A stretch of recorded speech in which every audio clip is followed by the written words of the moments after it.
Olá, meus irmãos, sejam bem-vindos ao curso de Teologia e nós vamos começar nosso estudo entendendo o que é teologia.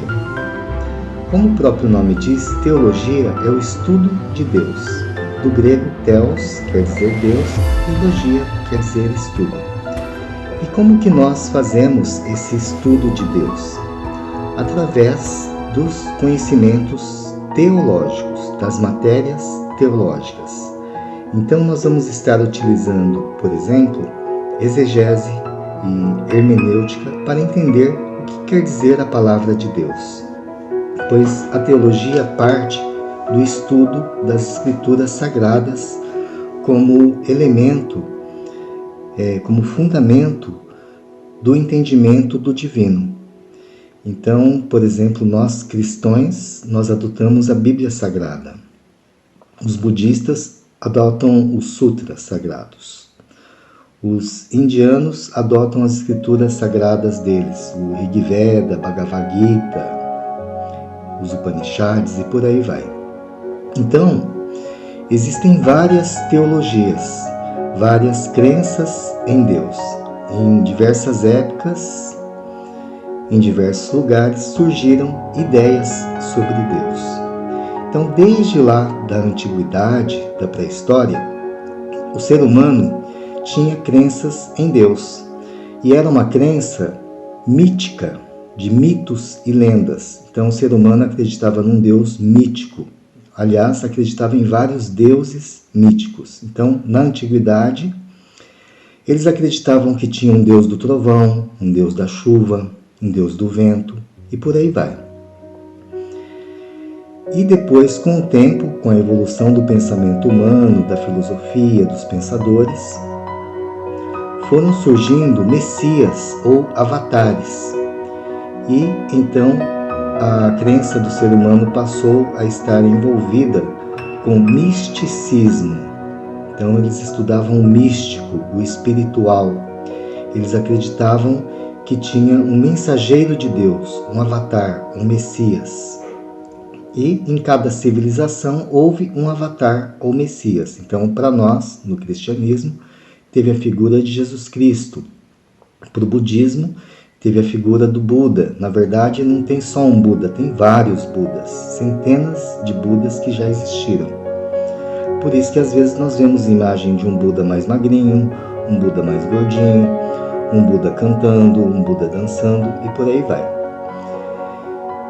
Então, em cada povo, em cada época, houveram crenças diferentes em Deus, mas com vários elementos em comum, em que nós vamos estar estudando posteriormente e vamos observar que existem elementos comuns, como, por exemplo, a Santíssima Trindade.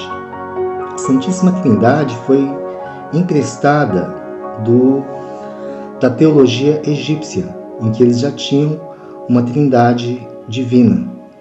E a Igreja Católica acabou adotando a ideia de trindade. Se nós formos pesquisar na Bíblia, nós não vamos ver esse termo dentro da Bíblia, dentro das Escrituras, mencionado esse termo. Isso foi criado, adotado na teologia com o tempo. Então, os estudos teológicos partem dessa base do entendimento das Escrituras Sagradas, para entendermos qual que é o plano divino, o que Deus espera de nós, o que vai nos trazer a redenção. Será que existe redenção, existe salvação? Então, na teologia, temos um universo muito grande, em que alguns acreditam numa proposta salvífica, outros não. Alguns acreditam no Messias, outros não. E até muitas vezes nós ouvimos dizer que muitos teólogos acabam virando ateus. E essa é uma das correntes que tem crescido muito no mundo, o ateísmo. Eu confesso que eu próprio já fui ateu em algumas épocas. Mas eu me convenci da existência de Deus, de um Supremo Criador, acreditando que existe uma inteligência suprema, uma inteligência divina. Como pode existir alguma coisa inteligente se não foi criado por uma inteligência? Como, por exemplo, se eu estou lá no meio do mato e encontro um relógio, é impossível esse relógio ter surgido de um raio que fundiu o metal, que organizou as engrenagens e fez aquilo se tornar um relógio. Só há uma explicação: houve um ser inteligente que construiu aquele relógio. Da mesma forma, cada uma de nossas células é uma engenharia genética, uma perfeição, uma beleza sem tamanho, e que nós podemos dizer só se teve alguém inteligente que construiu tudo isso. E isso em uma simples célula. Como, por exemplo, na célula tem a membrana celular. Antigamente nós achávamos que essa membrana celular era só para proteger a célula, só um invólucro da célula, mas não. Essa membrana celular contém antenas que captam sinais, que enviam para o núcleo da célula. Se nós temos aquela proteína necessária para trabalhar aquela substância que está entrando na célula, se nós temos, ok. Se não temos, a célula vai produzir. Então nós vemos ali um ato de inteligência, e as células, elas se comunicam entre elas no nosso corpo inteiro, enviando mensagens neuroquímicas, bioquímicas, e há toda uma comunicação intercelular. Só nisso nós vemos uma maravilha, uma inteligência suprema. Então, daí nós podemos acreditar que existe sim um supremo criador, uma suprema inteligência. Bem, então nós começamos os estudos teológicos a partir do estudo da Palavra de Deus, da Bíblia Sagrada. E uma recomendação que eu faço é que comecem a estudar a Bíblia. Na própria Bíblia está: pecais não conhecendo as Escrituras. Ou seja, é dever de cada um de nós buscar conhecer as Escrituras Sagradas, saber o que está escrito lá, levar a sério. Eu vejo que as pessoas falam: eu acredito em Deus, eu tenho fé, mas a fé ainda é muito pequena, a fé ainda é muito primária. O estudo da teologia vai nos levar além, vai ajudar-nos a entender melhor, a compreender o que é Deus, quem Ele é, o que Ele faz, o que Ele não faz, o que Ele espera de nós. Existe um plano de salvação, existe um desígnio divino para nossas vidas. É esse tipo de coisas que nós vamos estar abordando no decorrer do nosso curso. Então fica esse compromisso de estarmos estudando a palavra, e peço que convide os amigos, conhecidos, para estarem fazendo esse curso. Eu tenho certeza que vai estar ajudando.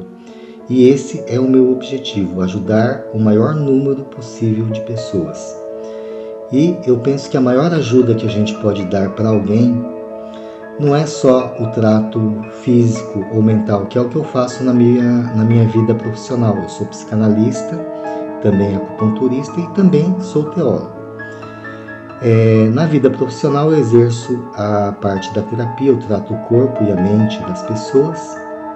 Acho isso muito importante e valioso, com certeza, mas eu me baseio num preceito bíblico que diz assim: de que adianta vir a ganhar o mundo inteiro se vier perder a sua alma?